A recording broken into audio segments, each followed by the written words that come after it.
Well, I think we should get started. Um, Welcome, everyone. My name is Chet Kerr. I'm a board member of the Irvington Historical Society, and I want to welcome you all today to this presentation about correcting the foundational years of slavery in New Netherland and New York. A couple of mechanical items. We are recording this presentation, and we will have a time at the end for questions and answers. And if you have any questions, please put them in the chat. And at the end, I will go through the questions and try to suggest that our speaker answer them as best she can. So with that introduction, I'd like to introduce, and maybe Lavada, if you could turn your screen on, I want to introduce everybody to Lavada Nahon, who is our presenter today. It's my real pleasure to welcome Lavada today. Lavada is an interpreter of Afro-American history for the New York State Office of Parks, Recreation, and Historic Preservation. She is a culinary and cultural historian focused on the 17th and 19th centuries, Mid-Atlantic region, with an emphasis on the work of enslaved cooks in the homes of the elite class. She has nearly 30 years of public history experience working with a variety of historic sites, societies, and museums across the tri-state region. She is also the interpreter of Afro-American history for the New York State Office of Parks, Recreation, and Historic Preservation Bureau of Historic Sites. Her mission is to bring history to life by giving presence to the Africans and the people of African descent, both enslaved and free, in the New Netherland and New York region in whatever way possible. So it's just a great pleasure to have you here today, and I want everybody to help me in welcoming Lavada. I'm going to turn my screen off, and Lavada, you're off and running. Thanks. Thank you, Chad. And while I am sharing my screen, I'm actually going to correct something that you said. Okay. I am not the interpreter of Afro-American history. Afro is a 70th American term. I look at the Africans. So I'm the interpreter of African American history because those are the people that we are trying to put back. I want to thank you, Chad and Patricia Bonamy and the Irvington Historical Society for inviting me to share with you this afternoon. I am really excited on a lot of what is happening, but I want to begin with the fact that, research comes in waves. And right now we're in a heavy wave of research that's building on the work of people like Patricia, Ira Berlin, A.J. Williams-Myers, Leslie Harris, Shane White, and so many others. There's this collection of published books that I have used throughout my nearly 30-year career in studying New Netherland and New York and the Africans within it. And they're being fundamentally changed and expanded with so much detail, and I'm very excited for that. I want to first begin by answering a question that comes up a lot. And let's see, why are my slides not advancing here? I'm sorry, we're going to have a little technical difficulty, it seems. Lavada, if you need help advancing your screen. Yes, I do. So I think down at the bottom left, you should see there's some arrows, and I think you should be able to do that. At the bottom left corner of yours, if I think I see what you normally see. I see here. Got it. Thank you. So what is, who am I and what is my job as interpreter of African American history? And what is a historic interpreter? So there are a number of definitions, but a lot of people I realize don't know my story because I've been around for a long time. I found a Dutch room when I was 24, 25 on the top floor of the Brooklyn Museum. And I was like, why is that here? That belongs in Europe. And it put me into a wormhole that I have been on ever since. I started studying the history of New Netherland and colonial New York before I even began working as a paid historic interpreter. And I studied culinary history first because I've always been into cooking. And everyone needs a gateway to get into history. And the culinary world is an easy way for people to do that. And for some people, it's woodworking, other people, it's textiles and fashion. But for me, it was the full culinary experience. But one of the things that sets historic interpreters apart from others is that we talk to the public. We are that gateway between the research that's being done in the academy, research that we do, research that others are doing, research that's happening on the particular sites or locations that we work, and putting that all in cultural context and then sharing it out with the public. The work that I do right now, I am no longer wearing those period clothes as often as I used to. They used to be my everyday attire for years. Now I am part of the interpretive team, which is the resource center. I work on People's Island, a state park just outside of Albany, where you have all of the historic and other support areas of the Department of Parks. Many of you may not be aware that New York Parks has 220 parks. We have 35 historic sites. 15 of those historic sites fall in the colonial and New Nation period. They are the homes of people who, many of whom arrived during that early Dutch years or shortly thereafter. And many of them are either the patroons or the manor lords of those properties. And they lay in generations of stories. And right now, the Parks Department has been, for a number of years, has been updating all of the permanent exhibits in those locations. And we are, in fact, leading on research that we are doing, research that the site staffs are doing, books and papers that people are putting out, research and programs that so many are doing right now to make sure that we are sharing the latest culturally complete information that we can. And it is an initiative that we are working under called Our Whole History.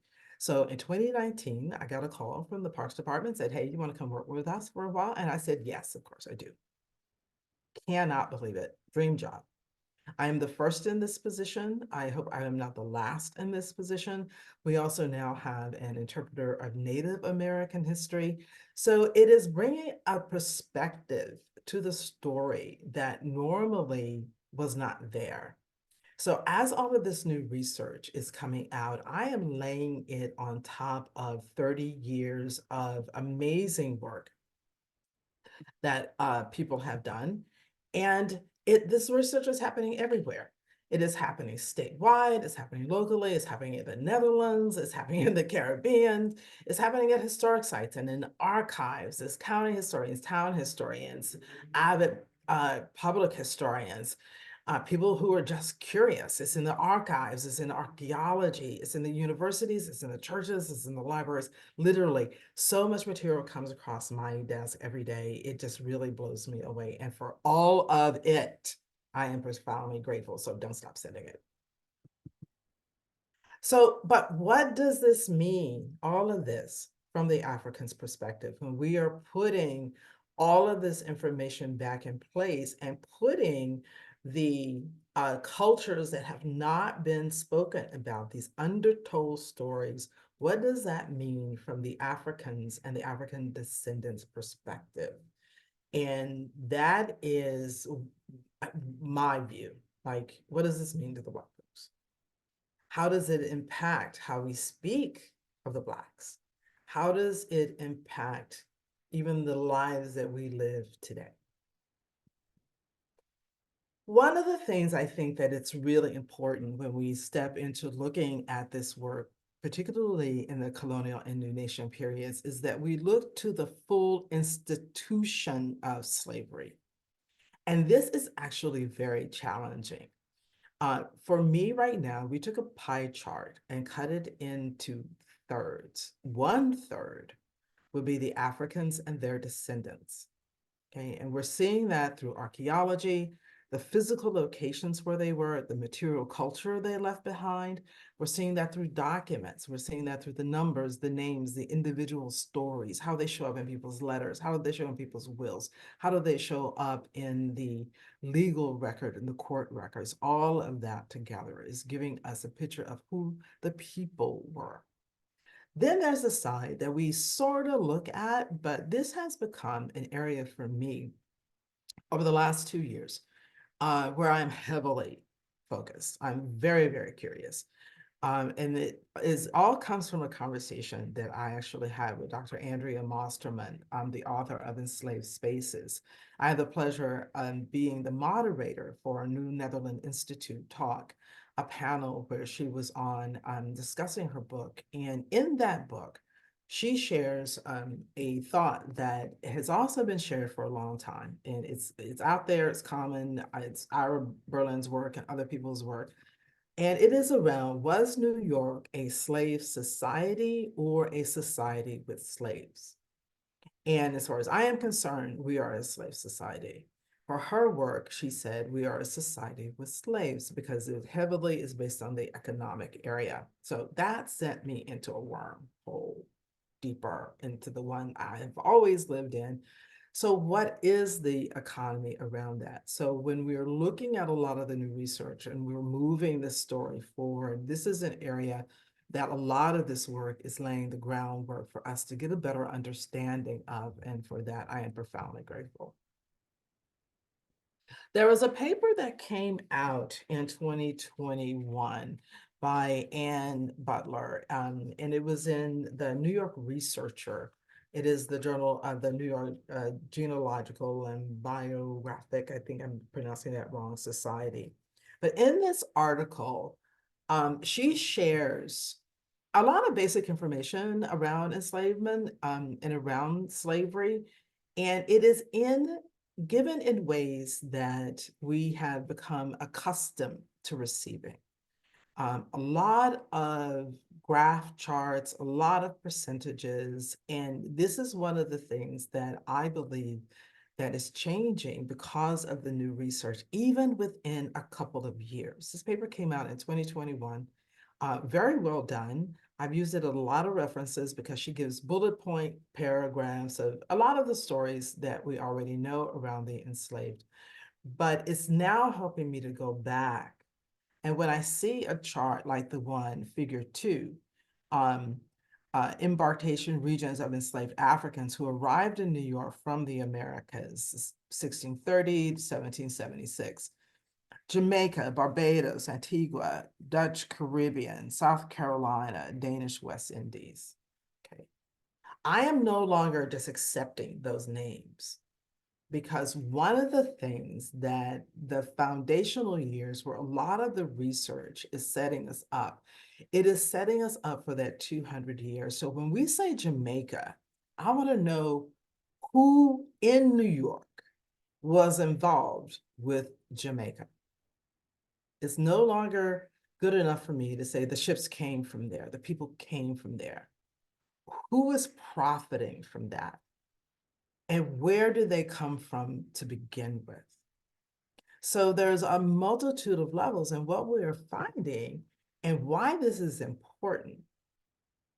Recent research that we did that by a staff member, Jeff Benton, sorry, from Claremont, we're working on an exhibit about a descendant family, a Black descendant family of the Livingstons. And for years, the site has been saying that the Livingstons owned this one particular plantation in Jamaica. And verifying that information, Jeff actually found that the site that they had been sharing, the plantation name that they had been sharing, was in fact one not owned by the Livingstons. It was one that one of the Livingstons managed because he was the state overseer for someone else. But he discovered that they owned 4 other plantations. The fact that a lot of the Caribbean and West Indian documents are now being digitized and are made available online is allowing us to get deeper into the nuance of this. So that's for the Claremont, the Livingston, 17th through 18th century. Yeah, so what? Well, it continues. At Hyde Hall, a state historic site we have off Glimmerglass Lake up near Cooperstown, that building is an architectural marvel in the early 19th century. That family staff is completely white. There were no Blacks there.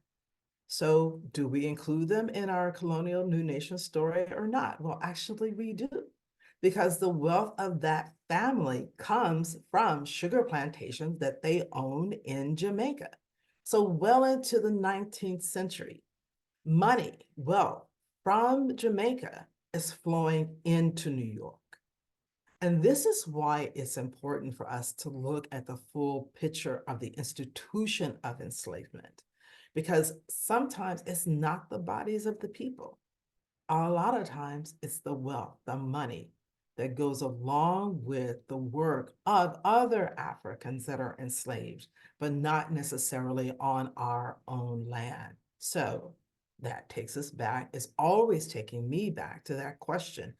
Are we a society with slaves or are we a slave society?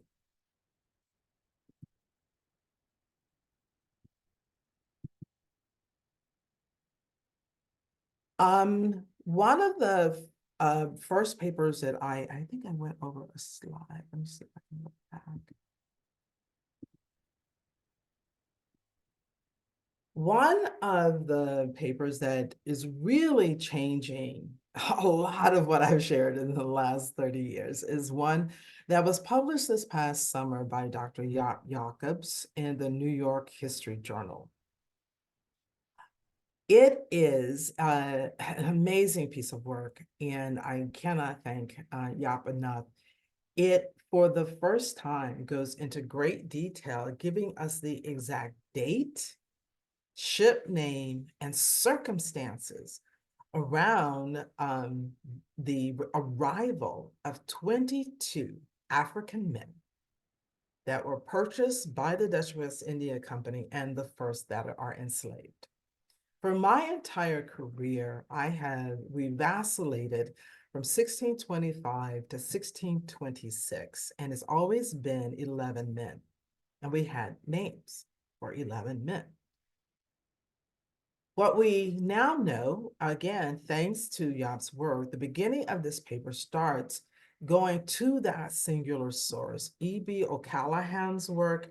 He was a state historian for a number of years and wrote a book in the late 19th century that gave us those dates, those numbers, and that we have been leaning on them ever since.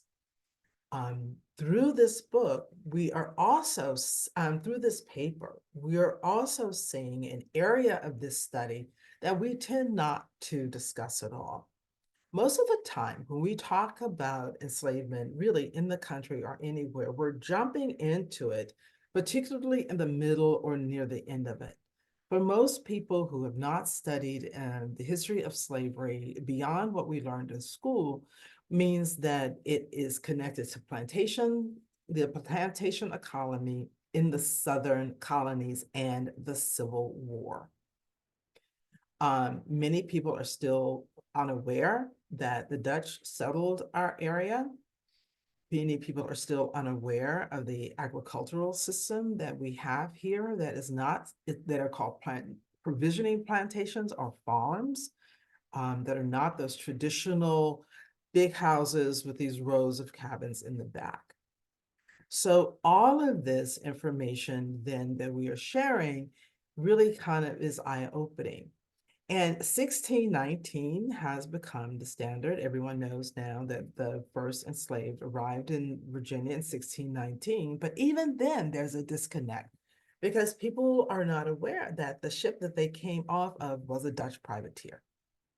And here we have a similar situation happening. So all of this, laying that foundation, correcting and giving us a wonderful story of how the Dutch get involved in slavery. And it is that, again, the people are there, but the why and the how to have to be there as well. Why are they there? Well, the Dutch are actually on the water. They are the merchant traders. New York is the home of so many merchant traders who are on those ships. And that involvement of Curacao that Yacht also opens up broadens our understanding and immediately connects us to the Caribbean in a way that those links have often been forgotten. So this is a foundational paper that's changing what we know, what we say, and it is also going to affect what we do in 2027. As many of you know, 2027, July 4th and 5th, we will be commemorating the 200th anniversary of the ending of legal enslavement. Most of the celebrations will take place on the 5th, as they did in period. But 8 weeks later, we now will be commemorating the arrival of those first 22 enslaved African men. And what does that mean to us? And what does that mean to the work that we're sharing with the public? Excuse me. This paper by Dr. Dennis Micah is also really important. One of the things that the paper by Dr. B that I mentioned earlier talks about is the big shipments, what came under the flags, right? Under the Dutch flag and under the British flag. But one of the things that she doesn't get into is that the people who were doing the Dutch flags and the British flags are actually the same people. But anyway, parcel of Negroes. We have so many indications of situations like this happening. The parcel happens to be 5 children, and they are arriving from Curacao along with a load of salt. So one of them dies on the way. They have apparently been pre-ordered. So there is this whole set of letters back and forth between Stuyvesant and his representative in Curacao about what to do, like who gets this, who's going to be shorted this enslaved person. The age of the children is important. The fact that they come just mixed in with other cargo, the arrival of the first that Frederick Phillips brought over, 9 enslaved men, 8 went to Westchester, 1 was a boy, went into Manhattan with a bag of pepper. Again, child with cargo, people with cargo. Not on a big ship, not in the numbers of hundreds, but those low numbers coming in, but constantly coming in. This also helps us see that tie to the economy again. And it also sets up the condition of people that are arriving, the age range of people that are arriving. One of the things that we note that Dr. Jacob speaks in his paper is that 22 of the healthiest men are selected out of a cargo of over 200. So we have people who are arriving sick, because this foundational period is also laying out to us, what does it take to trade and slave? What does it take to transport people from Africa to the Americas? And one of the most difficult parts for me in reading this material on a regular basis is just dealing with the sheer numbers of people on that mortality rate. It's just challenging because they're learning how to be enslavers. These papers are also fundamental in another way. They are helping us to see, many people are under this impression that there's a Dutch system of slavery and that there's a British system of slavery, and that the British system of slavery is worse and the Dutch slavery is new. But what really is happening are the Dutch are learning how to be enslavers. Slavery is not part of the Dutch culture. Throughout the time of enslavement on their colonies, I don't believe, and I will be corrected, please, if I'm wrong, that it is not legal to enslave people in the Netherlands. But this is part of their out culture. So what does it take? What does it mean? And this is what they are learning. But this is also in that learning, the period of time where we see the foundations of the dehumanization of a human being, where the concept of moving someone from being a person to property is set. This is an evolving process, but it is a process that is started and is solid. The treatment of people when they're coming off some of these ships is horrific. But that is what it will take, and the foundations that are being laid in these early years will impact the Black culture in this country to this day. It is how Blacks are perceived, and it is definitely in serious play during the colonial and New Nation period. Dr. Mosterman's paper published in Nahon on the ship Gideon. Gideon was a direct from Africa transport. It was sitting in the harbor of New York when the British took over, and it had been for several days. One of the things that Peter Stuyvesant says that he was not able to defend New Netherland is because the food that he needed for the militia or his soldiers, he had to give to feed the people on the ship. It is noted that the stench from the ship was pretty profound. So here we have 290 men on board a slave ship in the harbor of New York. The detail that she goes in about how that voyage started also is very important for our foundational years. And chartering the Gideon and its captain, it wasn't just the company doing it. These were individual investors. People started looking at, oh, I can make some money on this trade. You know, what's going on here? And this has led me to start to question how much did the average Dutch person know about what was happening in the world? This is a very literate society. It is a very educated society. So they are, again, choosing to distance themselves and move away from seeing Africans as people to seeing them as property, seeing them as a commodity, and investing in these individual journeys. This is important because this shows up in New York merchant trader culture. Many of the ships are owned by one person, but there are a number of people investing in those transactions. So that is one of the things that we have to look at. It's not always just the person who owns the boat. It is, again, all of the investors that are taking part, all of the people who are reaping benefit. And so something set up right from the Netherlands comes into play in New York and will remain in New York during the entire time of the trade. This talked where I had a conversation, but on these more recent papers, I had an opportunity to do for the New Amsterdam Center, again, moderate this program. And I invite you to go there and listen to each of these professors speak to their work, these amazing researchers who were really having us reconsider that period of time when the Dutch were getting into the institution of slavery and how that is playing out in New Netherland, reminding us of things like Peter Stuyvesant's involvement both in Curacao and in New Netherland and overseeing both at the same time. You know, I, for a long time, thought once he left Curacao, that was it. But no, he is controlling both areas, both ends.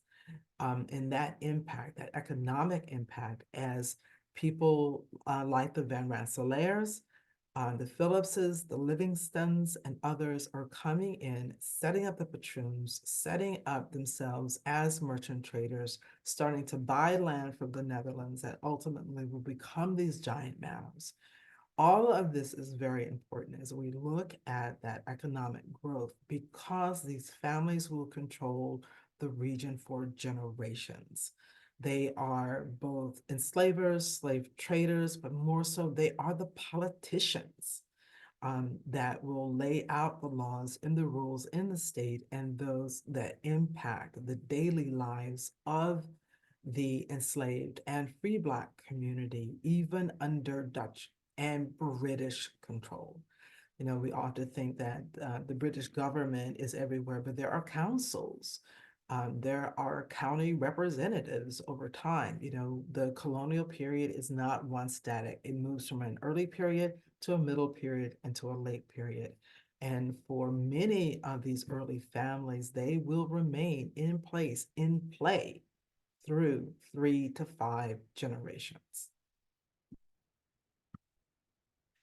There's another level of work that's happening in the community, and this is your very own. The work of Kathy Sears and Sarah Cox speaks to what is happening to us to acknowledge and find the enslaved through the records of the tenant farmers. One of the things that often throws people off is the lack of understanding of the agricultural system that is used here in the area. People aren't aware that there are a lot of people who are major farmers that are not the landowner. They are, in fact, tenants, and those tenants are enslavers. During the Revolutionary War, of course, those on Phillips Manor, because the family were loyalists, ended up, most of all the tenants bought their land, and several of them became the founders of Irvington, and bringing forth that research, connecting the founders of our towns back through that colonial period is very important. One of the challenges this also raises, and I am grateful for my colleagues for doing this work, but one of the challenges this also raises while we're in this wave of heavy research, a lot of people are panicking and they like want to erase all the enslavers' names everywhere as fast as they can. And I actually am cautioning, no, actually, don't do that. Why? Because we need to do this level of research first. We need to, the only way right now that we can find the enslaved is through the papers of the enslavers. And if we immediately take that out of public consciousness, take those names away, take those titles away, the things that make us curious before we do that research, we have the potential of losing the presence of hundreds of enslaved people. One of the things that I appreciated that happened up at SUNY New Paltz, they wanted to change the names off those buildings, but they did the research first. They did the research, they documented the enslaved, they gave presence to people who would otherwise have been lost. That's the same thing that happened here in Irvington. Finding them through the enslaved allowed us to do that. We walk around New York every day, all day, looking at street signs, looking at school names, looking at other things, and not curious about who those people were. So we need to raise that level of curiosity, raise that so we can go into the historic record. Um, One of the things that I think a lot of people just really aren't aware of is that we have thousands of documents that have never been read. We have thousands and thousands of documents that have never been translated, and they are being read every day. And that information is translating its way up to public consciousness. And we need to keep doing that. And we're going to need to keep doing that for quite a while. I gave a talk recently and to the Co-Main's Ravenna Historic Society right out here of Albany. And one of the gentlemen there said that they couldn't find any enslaved. So we went through the records and again, back into the census. And from the census, we can go then into inventories and letters and other collections, but to even turn people's eyes back to the census records and to look at the ones that we do have to find the enslaved is very important. And I know we are profoundly grateful when we can ever find names, but the numbers are important. The numbers speak to presence. So please don't ever disregard any numbers. We really need those numbers. They went through and found this is something that came up too. One of the things around all of this research that's happening, it's like a snowball effect. When we started doing all of these programs during COVID and people started watching them, it started making people very curious. So they went back into their own documents. And this is happening all over the state. And that's why presentations are very important. This level of research then gets done. The county historian in Delaware, and I'm so sorry, I can't remember her name, um, got curious. You know, we lean on Ulster County a lot. We actually kind of poke at Ulster County a lot, particularly as we go towards the end of the enslaved years about the Ulster County farmers, the Dutch farmers in that area really pushing back, not wanting to let go of slavery as an institution. And a county right near, right? Delaware County. Over the time of looking at those census from 1790 up, what she found was that the number of enslaved were increasing. Why? They should be decreasing. They should be going off the books. But again, when one of the things that a historic interpreter does is like we have to look at that fuller picture. Remember, we are recovering from the 8 years of the Red War. 1/3 of the Rev War happens in New York. And a lot of the wheat fields are totally destroyed by everyone, by everybody, every side, right? The rebels, the patriots, the owners, the wild people coming in between. So our economy is affected. It is also all of that wheat is not being shipped out to the Caribbean and West Indies because of the naval blockades. This heavily impacts the sugar plantations, and literally thousands of Africans die. The Nevis sugar plantations never recover after the Red War. So all of this can be tied together. All of this plays into this colony becoming a state and what's happening right up to the very end with the Gradual Abolition Act only a few years away. But these documents also allow us to step into the period of time on the other side of 1827, right? This period of transition. We don't just suddenly go from enslavement to having the Underground Railroad here. It is a slow and gradual transition. And by putting the free Black communities back into place, people who are trying to understand where they are, who they are, to define that fully for themselves, and to support freedom seekers coming from the South, that the presence of those free people is really important. We are even finding free people still on the census with only a first name, right? They haven't even selected a last name yet. Can't decide who they want to be. And that is their right, but that's what we have to look for as well. So there's a lot happening because these free communities also shift how we talk about the Underground Railroad in New York. For many people, it is all white Quakers supporting the Underground Railroad only, or it is the New York Manumission Society who is only that. When in fact, it is these free Blacks that are up and down the entire state. And one of the things that we are looking at where research is missing is that the story is very skewed, Poughkeepsie to Manhattan, out to Long Island.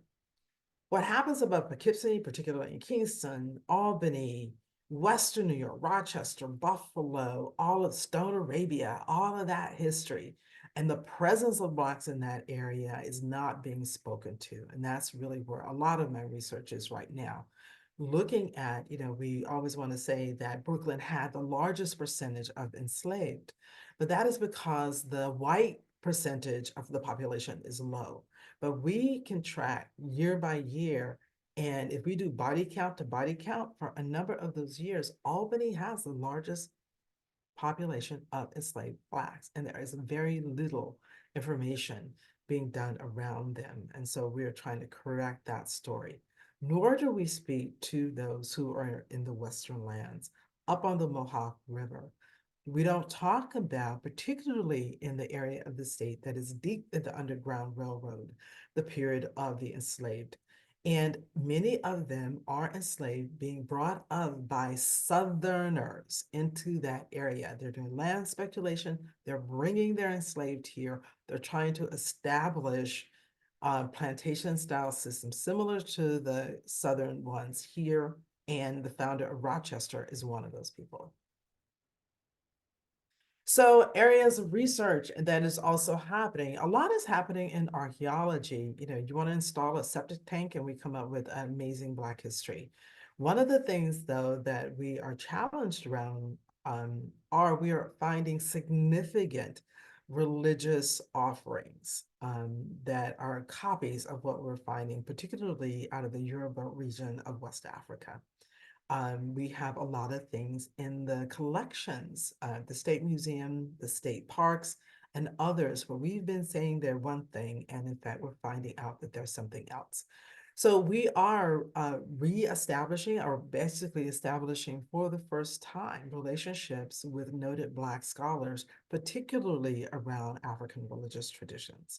So we will not be assuming what things are. We are in fact trying to be as accurate as possible. Again, the Western Mohawk River area has a lot of research of what's happening along the Canada border. Many people are under the assumption that Canada has always been free. In fact, Canada is an enslaved location until the 1830s. When people flee the Red War, they, particularly around the Mohawk, Palatines will go across into Canada. They're destitute and they're selling their enslaved in Canada. So there's a lot more work we need to do there. The freeholds, we have large farms that fall between the manors and the patents, and we assume that they are places where the enslaved are not, and that is not true.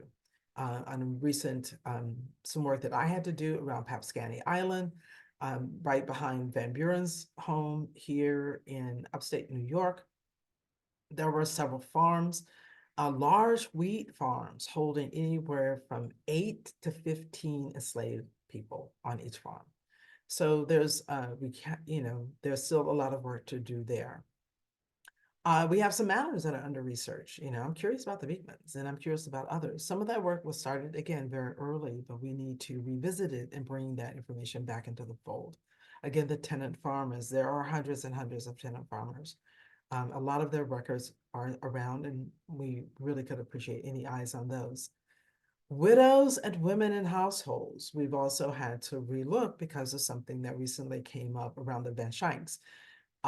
If a widow is in a household with her own enslaved and she's not the head of the household, are they on the census records? And in many cases, they are not. So we have to go back to the inventories of women, the wills of women, and look to see where they are. And all of this research is reconnecting us to the Caribbean, West Indies.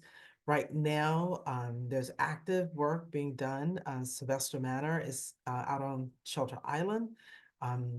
Donna Marie Barnes is working with the University of Barbados because they had a plantation there. The Phillips had a plantation there. There are a lot of New York plantation owners in Barbados, but for the family from Sylvester Manor, looking at the Sylvesters and reestablishing their connection with Barbados. Again, redoing those links that we need to pull out and flesh out the story.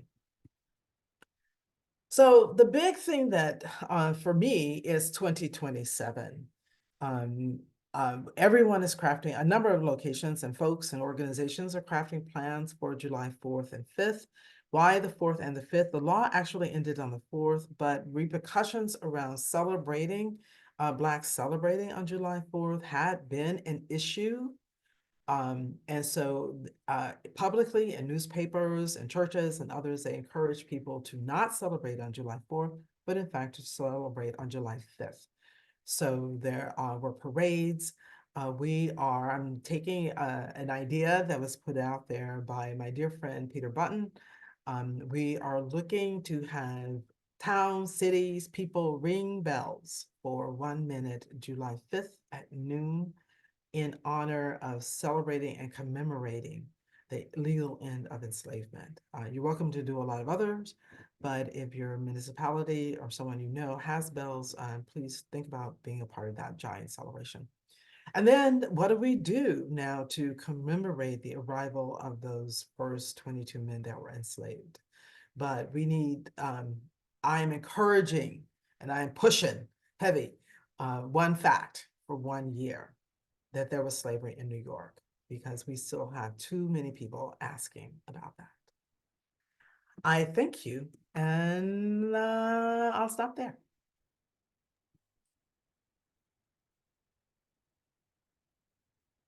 So, Lavada, that was wonderful. Thank you. Very fascinating, very interesting. As I said at the beginning of our presentation, if people have questions about the presentation or just more generally, to put them in the chat and we'll go through them. And Max has had his hand up for a while. I Max don't know has if had his he's hand up for a while, I know. So Max, if you've got a question, if you could put it in the chat, because we're not going to be doing questions orally, whatever.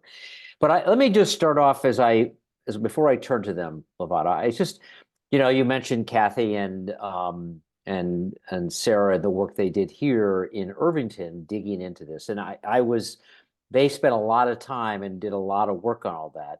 If somebody was interested in following up on many of the ideas that you've identified of areas of further research, and again, even if they're not trained historians or researchers, how do you suggest they get involved in that process? What's a good way? It's actually in plain sight.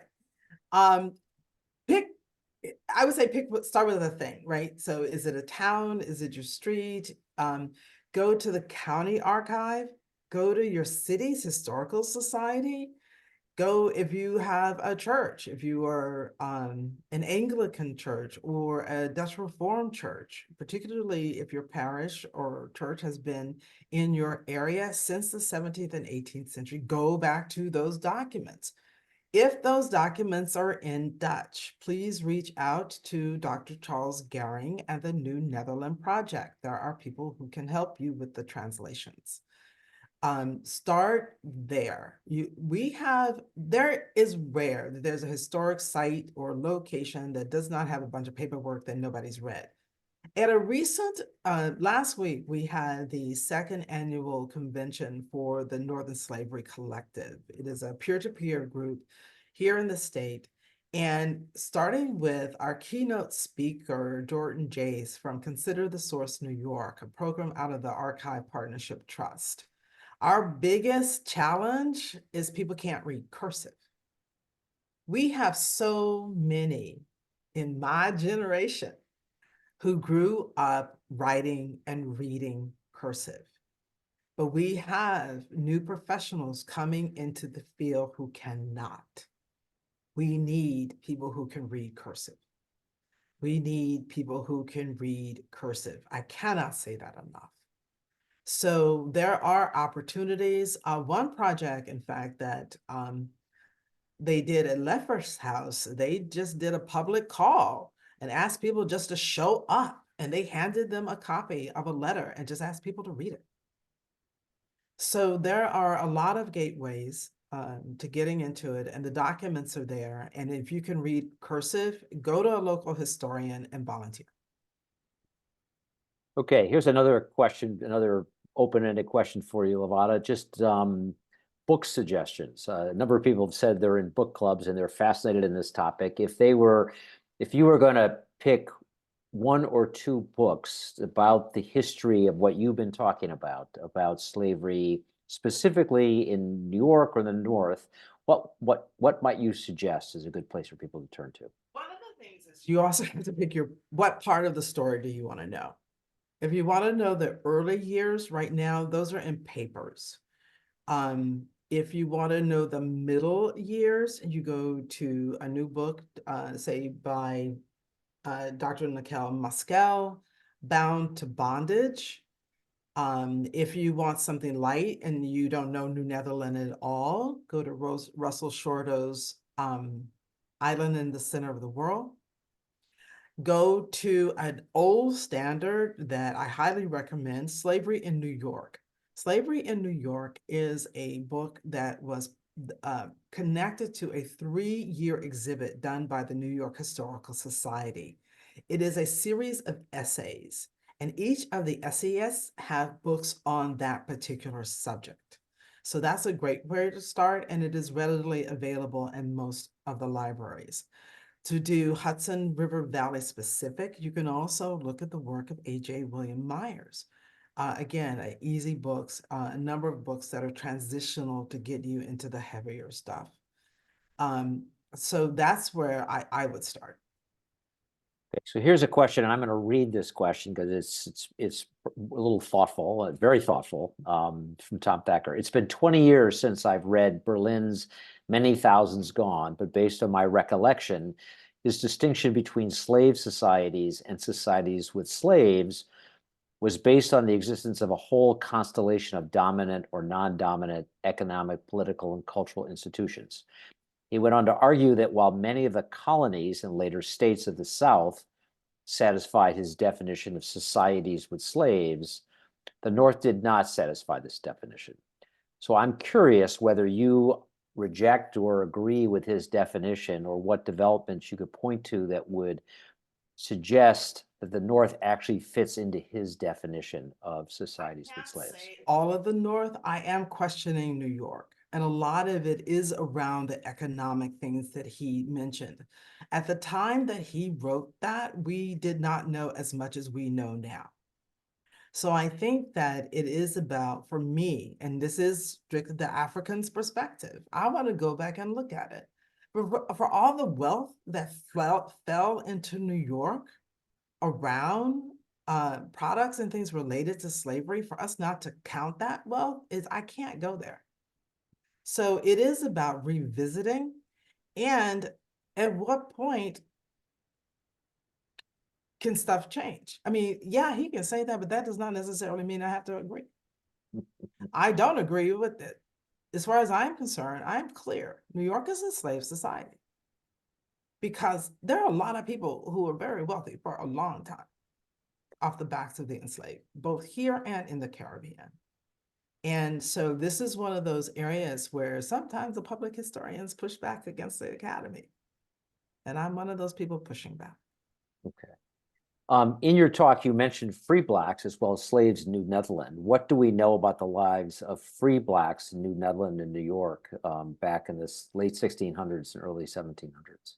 Well, we are learning more about them. And right now, I am even looking at those first 11 who petitioned for freedom, right? We want to say the half free. And that actually only applied ultimately to about 30 people. But I found myself saying it's not half freedom, it's half enslavement. Because their release came with a clause. And that clause set precedents for manumissions to have clauses attached to them. Now, that clause clearly said they had to pay 6 something of a grain or wheat. They had to have 1 fat hog. And they had to pay this every year. And if they didn't, they were going to go back into slavery. They were going to go back into bondage. Peter Stuyvesant released his to enslaved women, but they had to go back and clean his house on a regular basis.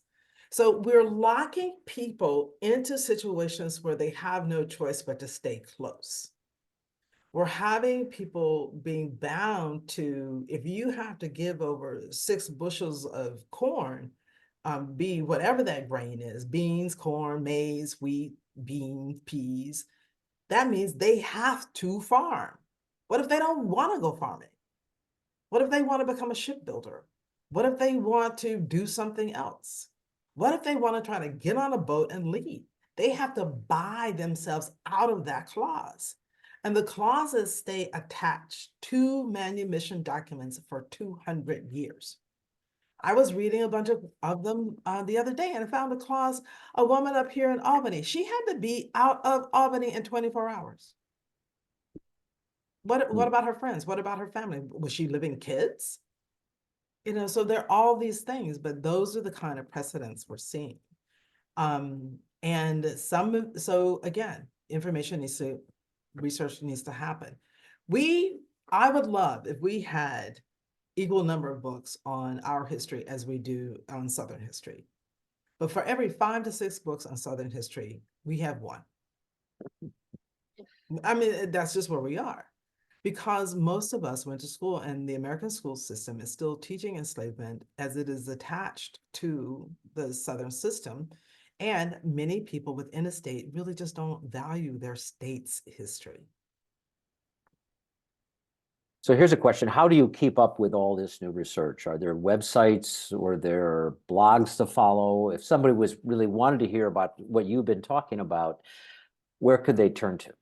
Right now, you have to sign up to everything individually. They're the big guys. So there's like New Netherland Institute, which is here in Albany. It is connected to the New York State Archives. Look at things like the state historian has a newsletter. There are places like New York Almanac that gives you blurbs from a lot of different people's papers. Sign up for the newsletter of individual historic societies. Talk a lot to your friends. Have them send you stuff that they're doing. See if you can connect up with any of the town or local county historians to see if they have a newsletter. I actually am signed up for a lot of stuff. Mhm. And so unfortunately, there is not a single clearinghouse because it's coming in and out of so many different. So I'm a walking cheerleader. And I am a constant semi whatever. Oh, that's interesting. Can you send it to me? So I get things a lot because I actively ask for it. And a lot of it, unfortunately, is not related to a state site. So I can't do anything with it, particularly to a state site. But what it does do, it keeps me evolving in what is the overall cultural story, right? What is happening in the colony all over at one time? And that for me is really important because we can get into the knit and grit and lose it in the overall cultural story. So I take in all of this information and then say, okay, so how does this play in to that bigger overall narrative? So I don't know if you know this or not, but down here, there were a number of tenant farmers on Phillipsburg Manor, and one question is how do we find sources of info on those tenant farmers? Kathy and Sarah, in their work of the farmers here in Irvington, were able to do a lot of that research. But do you know of organizations Actually, working here in Phillips the Matt, Hudson Valley? I'm sorry to cut you off, Chad. No, no, that's Phillips Matter okay. is one of the heaviest researched, right? And we have the maps. There is a map that was done called, I think it's the Cousins map. It's owned by the New York Public Library. You can find it online in their digital sources. And it lays out the name of all of the tenant farmers. And the key to that map is actually owned by Historic Hudson Valley. Historic Hudson Valley has a huge archive around the tenants. And a lot of people actually go there to do genealogical research. There's also Westchester Archives. There is also each town in that area has great and well-informed town historians. There is also the Rockefeller Archive. And so and a lot of the libraries in our area have a lot of information. Another big source is the local history section of the New York Public Library that is in the one with downtown off of Fifth Avenue. They have a lot of stuff. The New York Historical Society is holding a lot of information, but if I would start with just a list of the tenants, and you can actually start even at the current exhibit at Phillips Manor Hall in Yonkers. There are a list of the tenants. And so the tenants are generally, for Phillips Manor, are divided between those in the lower part of the manor and those in the upper part of the manor, but they're pretty well known. And any records that they have will be held within either Historic Hudson Valley's archive, but you do have to make an appointment for, and also Westchester Archive. So one of the things you mentioned was the fact, and one of the early charts you showed was the number of people coming from Jamaica or maybe the Caribbean. So just as a question, were the enslaved transported to the South and then brought here to New York, or would they come from the Caribbean directly to New York, or do they come to New York and then go to the South? What was the flow of enslaved individuals? All of the New York is the home of traders. So some of them go to Curacao, then come up. Some of them go to other islands. Again, it evolves over time as the islands expand out. Like the Phillips family had a plantation there that was primarily used as a transfer station for enslaved people. But we also have a number of enslavers directly importing from Africa and selling south, right? So we have people selling south, we have people bringing up from the south, we have people bringing up from the Caribbean, we have people have ships going directly here, then we have people going into the island and then coming here. So it's moving around because a lot of the people that they're dealing with don't end up living in New York. They are strictly cargo. They are looking at them at commodities, and they're selling to other plantations, other people. And when the Dutch initially got involved, that's one of the wonderful things about Dr. Jacob's paper. He again reminds us that the Dutch were selling, or tells us, we don't know for the first time. I actually learned a whole lot, which was great, that they were selling to the Spanish. So they weren't looking to bring them here. They were looking to make profit. So people are moving people all over. There is no just one way that people are moving. Okay, I think I've gone through the most of the questions in the chat. So maybe Veronica, if I could ask you to come back in and maybe just if you have a few closing words for everyone to thank Lavada for this presentation, that'd be wonderful. Hi, everybody. And Lavada, that was wonderful. Thank you so much. Thank you.